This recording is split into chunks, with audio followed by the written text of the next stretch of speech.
금요일 새벽 함께 묵상할 말씀은 요한복음 12장 1절에서 19절입니다.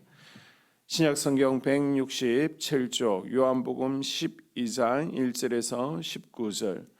유월절 엿새 전에 예수께서 베다니에 이르시니 이곳은 예수께서 죽은 자 가운데서 살리신 나사로가 있는 곳이라. 거기서 예수를 위하여 잔치할세 마르다는 일을 하고 있는데 나사로는 예수와 함께 앉은 자 중에 있더라. 마리아는 지극히 비싼 향유 곧 순전한 나드 한 근을 가져다가 예수의 발에 붓고 자기 머리털로 그의 발을 닦으니 향유 냄새가 집에 가득하더라. 제자 중 하나로서 예수를 잡아줄 가룟 유다가 말하되 이 향유를 어찌하여 300데나리온에 팔아 가난한 자들에게 주지 아니하였느냐 하니, 이렇게 말함은 가난한 자들을 생각함이 아니요 그는 도둑이라 돈깨를 맞고 거기 넣은 것을 훔쳐가미러라. 예수께서 이르시되 그를 가만두어 나의 장례할 날을 위하여 그것을 간직하게 하라. 가난한 자들은 항상 너희와 함께 있거니와 나는 항상 있지 아니하리라 하시니라. 유대인의 큰 무리가 예수께서 여기 계신 줄을 알고 오니 이는 예수만 보기 위함이 아니요 죽은 자 가운데서 살리신 나사로도 보려 함이르라. 대제사장들이 나사로까지 죽이려고 모의하니 나사로 때문에 많은 유대인이 가서 예수를 믿음이르라.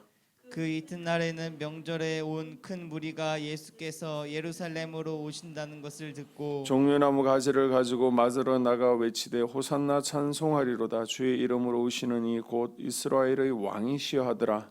예수는 한 어린 나귀를 보고 타시니 이는 기록된 바 시온에 있다라. 두려워하지 말라. 보라 너희 왕이 나귀 새끼를 타고 오신다 함과 같더라.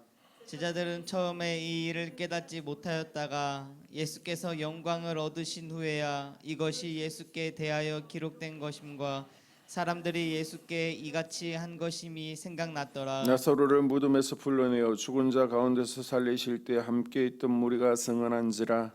이에 무리가 예수를 맞음은 이 표적 행하심을 들었음이로라. 바리새인들이 서로 말하되 볼지어다 너희 하는 일이 쓸데없다. 보라 온 세상이 그를 따르는도다 하니라. 아멘.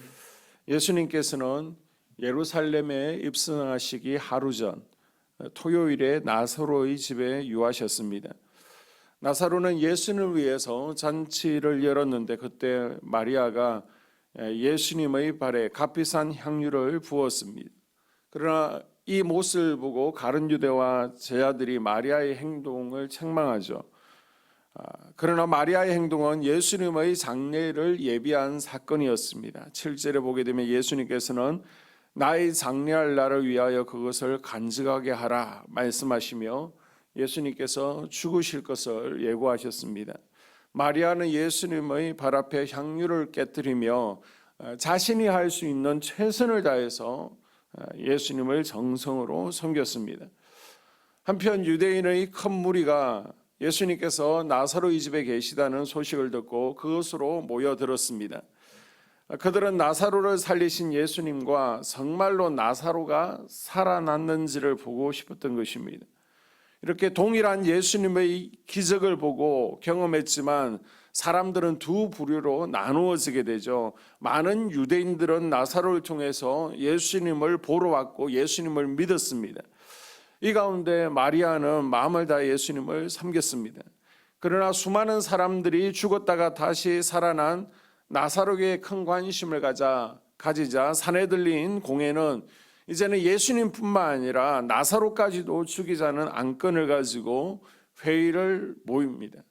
한쪽에서는 예수님을 믿기 위해서 모이고요, 한쪽에서는 나사로까지 죽이고자 모였습니다. 왜 나사로를 죽이려고 합니까? 바로 나사로 때문에 예수님을 믿는 자들이 많아졌기 때문입니다.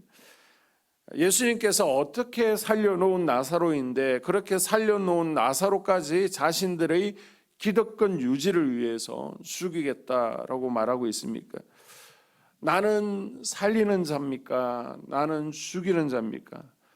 예수님께 속해 있다면 죽어가는 영혼들을 다시 살리는 사명을 감당해야 됩니다. 우리가 혹 사단에게 속해서 살아있는 자를 죽이는 일에 도구로 사용되는 일이 절대 없도록 항상 깨어 있을 수 있기를 주님의 이름으로 당부를 드립니다. 자, 12절에서 19절까지는 예수님께서 예루살렘 성에 입성하시죠. 다음 날 예수님께서는 예루살렘으로 입성하시면서 마침내 예수님의 공생의 마지막 일주일이 시작되어집니다. 베다니 나사로의 집을 출발해 예루살렘 성 안으로 들어가신다는 소식이 전해지자 큰 무리가 종려나무 가지를 가지고 흔들면서 호산나 찬송하리로다. 주의 이름으로 오시는 이 곧 이스라엘 왕이시여 소리를 높이고 예수님을 맞이했습니다. 예수님은 겸손하게 자신의 사명을 감당하셨고 구약에서 예언된 메시아의 모습 곧 어린 나귀를 타셨습니다. 이러한 예수님을 많은 사람들이 환영하고 기쁨으로 맞이했습니다. 그러나 겸손한 예수님의 모습과는 반대로 이스라엘 백성들은 예수님을 표적과 기적에 대한 이야기를 들었고 이제 예수님이 자신들을 로마의 압제에서 구해줄 정치적 메시아가 되어주실 것을 기대하는 이들이 많았습니다.